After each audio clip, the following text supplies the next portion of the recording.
saya tidurnya tidak terlalu malam, Pak. Jam 10, 10.30 paling sudah harus tidur. Tapi jam 3, setengah 4 sudah bangun. Oh, karena itu waktu-waktu yang khusyuk ya, Pak Nah, ya, waktu-waktu yang untuk nulis, kusuk, untuk ya. waktu-waktu yang bisa untuk merenungkan, pemikir.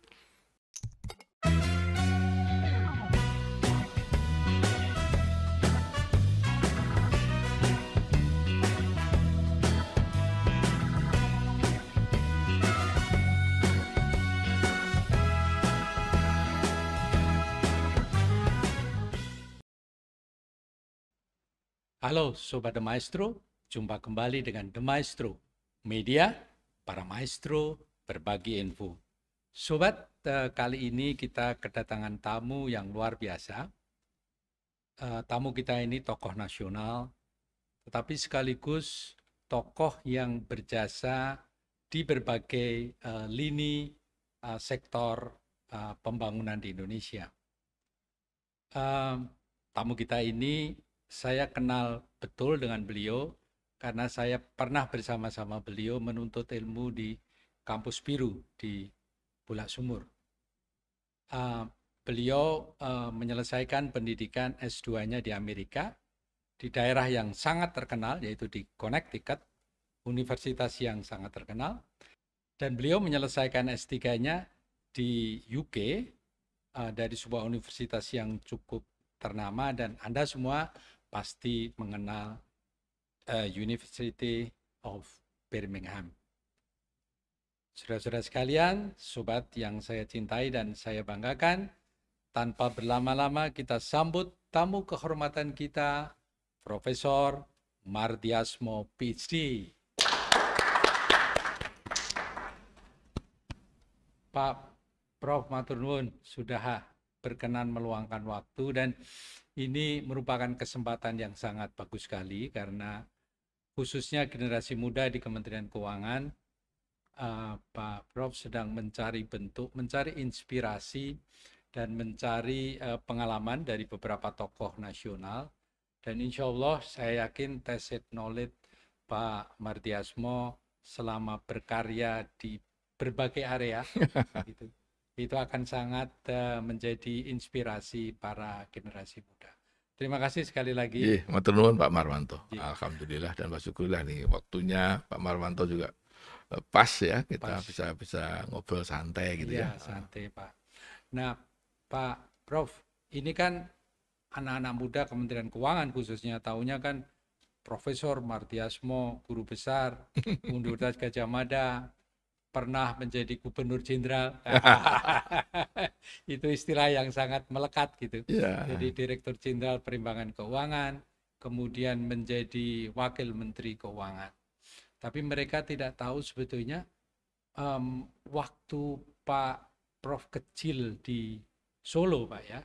Sehingga saya, rumah Bapak itu kan berdekatan dengan balai kotanya Solo ya, Pak ya. Di Loji Gandrung. Loji Gandrung. Loji Gandrung Pak ya namanya. Namanya Loji Gandrung. Oh. Itu kan masih peninggalan Belanda kan. Oh, begitu. Nah, sekarang jadi rumah dinas wali kota Surakarta. Nah, monggo berangkat dari masa kecil di Solo, Pak. Barangkali apakah dari dulu Bapak sudah bercita-cita jadi wakil menteri sih, Pak? Oh, enggak sama sekali. Monggo supaya menjadi inspirasi, karena orang Solo barangkali waktu itu sangat berbeda dengan anak-anak muda sekarang kan Pak? Iya, sangat berbeda. Monggo Pak. Ya, terima kasih Pak Marwanto. Assalamualaikum warahmatullahi wabarakatuh. Semoga bisa memberikan kontribusi yang terbaik lah untuk acara ini. Dan dari pembukaan tadi terlalu berlebihan lah Pak Marwanto menyampaikan hal itu. Kita apa adanya saja ini. Ya, kita apa yang kita dapatkan kita lakukan gitu. Tapi kalau boleh memberikan supaya ada lesson learn gitu ya Pak. Itu generasi yang sekarang ini mungkin kita intinya kuncinya itu manajemen waktu sebetulnya. Oh, manajemen waktu. Ya, manajemen waktu. Ya. Kalau kita melihat dari sekarang, waktu kami kecil itu kan waktu itu ya protes sebetulnya, dididik orang tua yang sangat keras itu ya. Disiplin ya Pak ya. Disiplin waktunya, pagi harus sudah bangun. Ya toh? Nah, kita sudah 24 jam diberi oleh Allah itu sebenarnya kan pertama memang untuk beribadah ya, pagi gitu. Tapi setelah itu ya kita harus, karena waktu itu kita sekolah dan harus tidak pakai kendaraan, jalan kaki dan sebagainya, kan kita mengutur waktunya kan. Iya, iya, iya. Dan harus membersihkan dulu, ngepel lantai dulu, ya kan. Wah, luar Terus biasa. ada apa, beli atau masak sendiri kan gitu kan. Itu manajemen waktu. Oh, Nah, setelah sekolah yang paling paling waktu itu saya rasakan agak berat, tapi sekarang alhamdulillah itu adalah tidak boleh tidur siang. Tidak boleh tidur siang, harus belajar. Dan juga waktu itu kami diminta untuk buka warung, Mas. Bango namanya, warung kecil, itu iya, iya, Bango iya. namanya. Bango, iya, iya. Itu ya ada apa, kerokok, minyak tanah, gula, kebutuhan Iya. sehari-hari gitu. Iya, iya, iya. Nah, Luar itu biasa. siang hari kan. Nah itu saya ngantuk-ngantuk gitu waktu saya baca itu. Tapi ya alhamdulillah dengan begitu kita tuh dididik struggle for life-nya tinggi. Oh, itu. Disiplin waktunya. Betul, betul. Salah satu kunci ya, Pak, Kuncinya ya. di situ. Struggle of life ya, Pak, ya. Struggle for life, disiplin waktu, menghargai waktu. Nah, kalau kita kembali ke sekarang itu bagaimana memanage waktu yang lebih baik sebetulnya. Kalau saya lihat generasi baru sekarang ini nggak tahu kalau dia tidurnya terlalu malam, ya. Terus pagi-pagi kadang oversleep kan, Iya. ya. Dan apa namanya, kita kan mesti ada mana waktu yang produktif, Pak Marwanto, Betul. mana waktu yang bisa hening gitu ya, dan waktu mana yang memang untuk leisure, untuk misalnya kalau weekend, Betul. atau waktu untuk olahraga, waktu untuk menambah apakah olahraga atau kesenian atau mempertajam tambahan, karena sebagai manusia tidak cukup hanya biasa. Iya. Termasuk kalau mau menambah bahasa Inggris silahkan. Sekarang ada disruption teknologi IT harus kita coba kita kembangkan. Jadi kita menambah sesuatu yang tidak ada di reguler. Kan gitu. Selain kita tetap agama ya, menjalankan ibadah dengan baik. Nah, kalau sekarang, kalau yang kita lakukan ini, karena saya juga nulis buku dan beberapa yang produktif itu, saya tidurnya tidak terlalu malam, Pak. Jam 10, 10.30 paling sudah harus tidur. Tapi jam 3, setengah 4 sudah bangun. Oh, karena itu waktu-waktu yang khusyuk ya. Nah, waktu-waktu yang Untuk khusyuk, menulis, iya. waktu-waktu yang bisa untuk merenungkan, pemikir. Ya tergantung mereka gitu lah. Mereka itu biasanya dipakai untuk tidur bahkan kalau saya lihat-lihat mereka itu. Ya, tidak produktif. Iya, iya. Nah, siangnya kita coba melihat apa yang dia lakukan, kan gitu kan, Pak. Ya, kalau kita kantor ya, kalau pagi kita tetap jalankan, ya toh, sampai terus jam kantor tetap kita produktif yang gitu.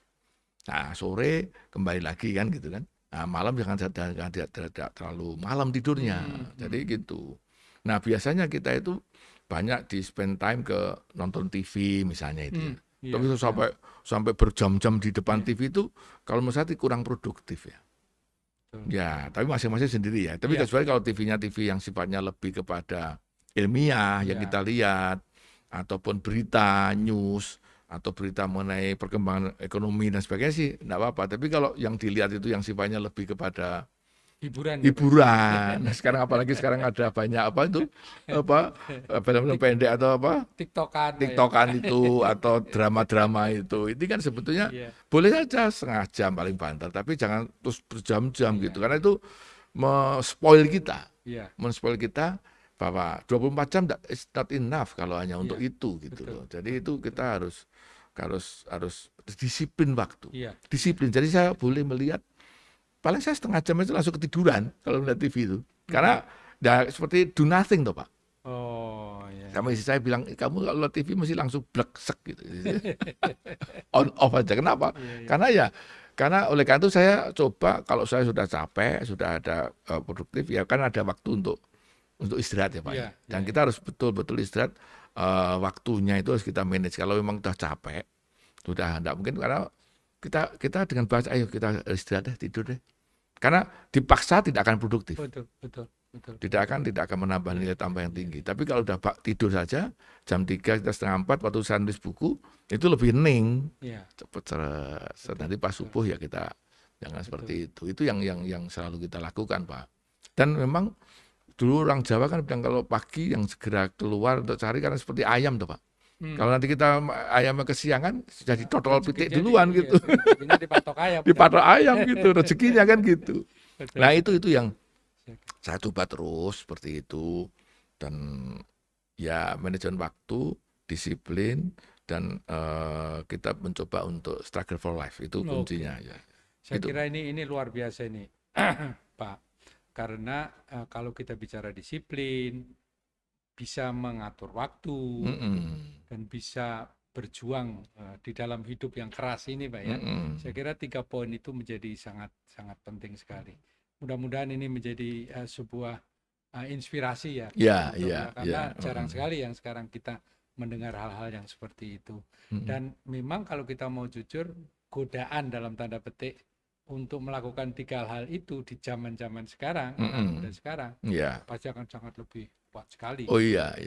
Dan selalu waktu Bu Menteri selalu kita harus balance of life kan. Itu apalagi kita sudah berkeluarga, sudah itu mesti ada waktu untuk kantor, tapi juga ada waktu untuk keluarga. Ada sekarang punya cucu ya, waktu untuk cucu juga. Tapi tetap ada jam-jamnya itu kita atur semua. Mana waktu yang produktif, mana waktu yang untuk non produktif, yang maksudnya untuk leisure dan sebagainya, untuk family juga. Kan jangan dilupakan juga itu sebagai karena kalau kita force terus nanti kita juga nggak sehat. Balance tapi tetap harus disiplin terhadap itu. Itu Pak. Pak, pada saat Bapak di Solo, apa memang sudah ada cita-cita bahwa saya akan mendalami masalah-masalah ekonomi dan akuntansi gitu? Ataukah itu muncul mengalir seperti aliran sungai, Pak? Gitu. Iya, mengalir. Bahkan saya itu dulu kan ilmu pasti ya, paspal waktu itu kan, paspal. Gitu ya. Jadi bukan ke ekonomi apa akuntansi, Pak. Betul. Jadi waktu itu saya diterima di UGM Teknik Kimia. Saya diterima di UNS Teknik Sipil. Karena memang jurusan saya ilmu pasti, IPA. Tapi waktu itu kan boleh mengambil IPA atau IPS. Nah, jadi saya waktu itu ambil Teknik Kimia, pilihan pertama, IPS-nya saya mengambil ekonomi. Gitu. Tapi alhamdulillah diterima dua-duanya. Tapi waktu itu IPA dulu Pak, sehingga saya sempat tes kesehatan dulu di Fakultas Teknik dan tes buta warna. Kayak Teknik Kimia harus tes buta warna dulu. Betul, jadi kalau dilihat Pak Marwanto nomor mahasiswa saya kan awal Pak, di atas. Masih saya ingat masih 7830. Saya 8129. Nah, masih ingat kan? Nah ya, itu karena saya ambilnya Fakultas Teknik, saya duluan di Bulak Sumur waktu itu kan, di Balerung, waktu itu. Waktu itu masih dikumpulkan dulu. Nah, mau masukkan berkasnya terlalu sore waktu itu.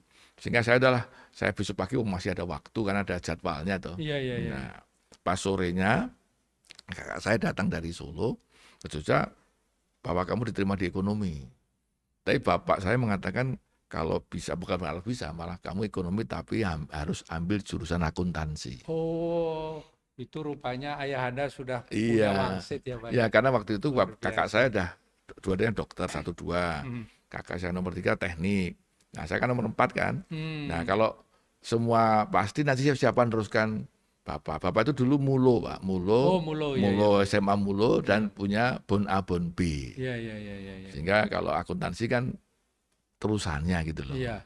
Nah itu saya terus ambil akuntansi Pak. Ekonomi, tapi waktu itu belum ada penjurusan. Kelas 1. Masih kelas 1, masih umum. Nah, waktu itu saya coba untuk ilmu supaya saya nilai akuntansinya cukup bagus, walaupun perjuangannya berat sekali Pak. Karena dari IPA, dari teknik kimia, biologi, gitu, ilmu ukur, cari debit kredit, tak tahu buku seperti apa, jurnal aja nggak tahu.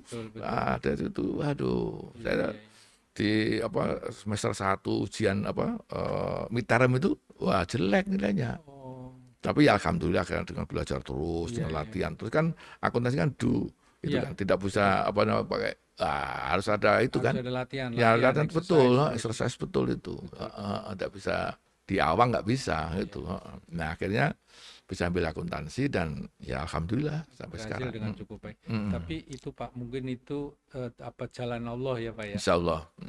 Karena kan kalau zaman waktu Bapak saya kira masuk teknik itu simbol daripada keberhasilan. Iya, waktu itu saya banyak orang yang aduh kamu kalau tidak masuk teknik ini kan cukup berat diterimanya. Tapi kalau dulu ya kita nggak tahu kalau dulu masuk fakultas teknik mungkin saya tidak Iya, sampai hari ini iya, bertubuh Marwanto saya. iya betul, betul, betul.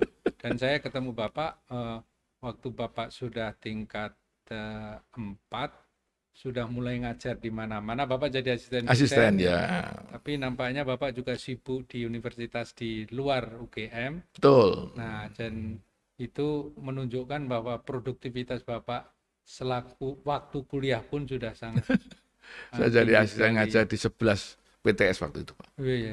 Selain UGM ya. Selain UGM ya. Nah, 11 Saya PTS. cuman 4 apa 3 gitu, Nah Pak. itu Jadi dulu. luar biasa gitu.